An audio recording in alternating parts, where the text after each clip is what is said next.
talaki da Sesimani. Maria ho wasioso ko para mako so tapu la tapana e speak para malo de la que se queda mai.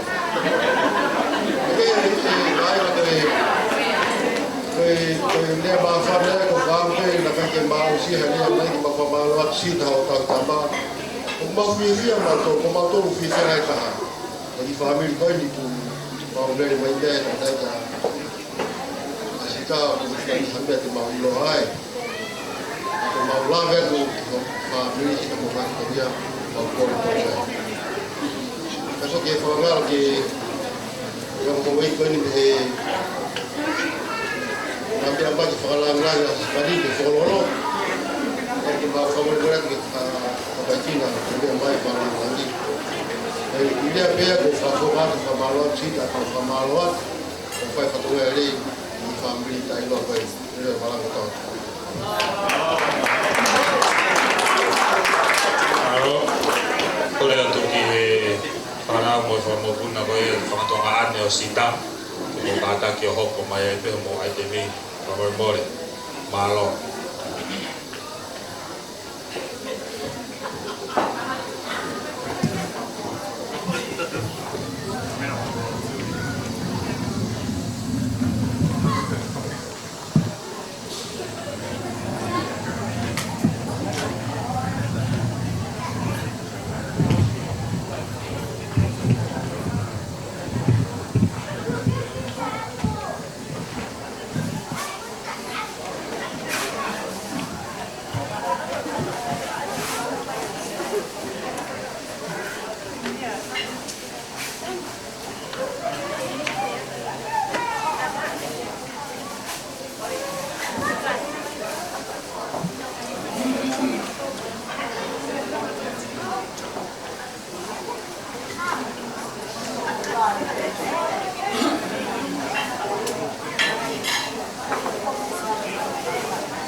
Sesimani Ahio e kai ke toi whakaloloa o tupe hua ke tala mofua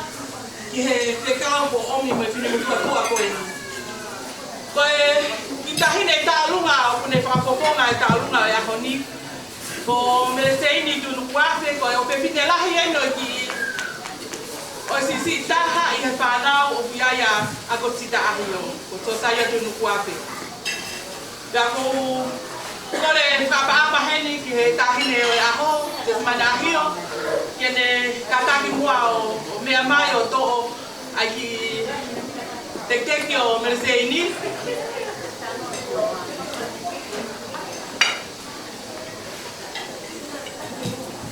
Pea koe ki motu i papa koni o kutu o Meleseini, tukape ki he whaele e heiro na auna ha kamena ko kontai ko ya be ai ki fa o ha o ya honi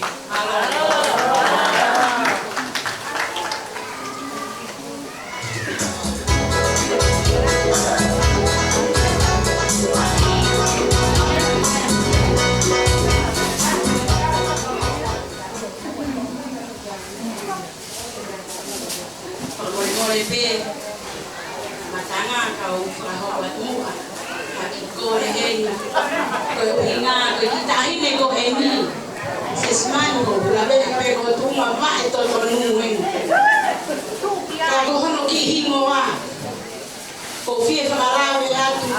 ai family Tuinukuafe ko to ape henu e farenu le kai ke ulava ke mai haki tu haki fa mai hata ki me ofa tawe bilivia ne po he fana ko ni Christchurch nere holo inu areyo fasio hatu Tuinukuafe na kumusio mai pena ma to ta mai mo kataki taulave ai pe he ki Tauolunga maulalo koen ko hape mau ki me ofa sita tu aka tuia mau ofa ni roto ko mau loto ofa malo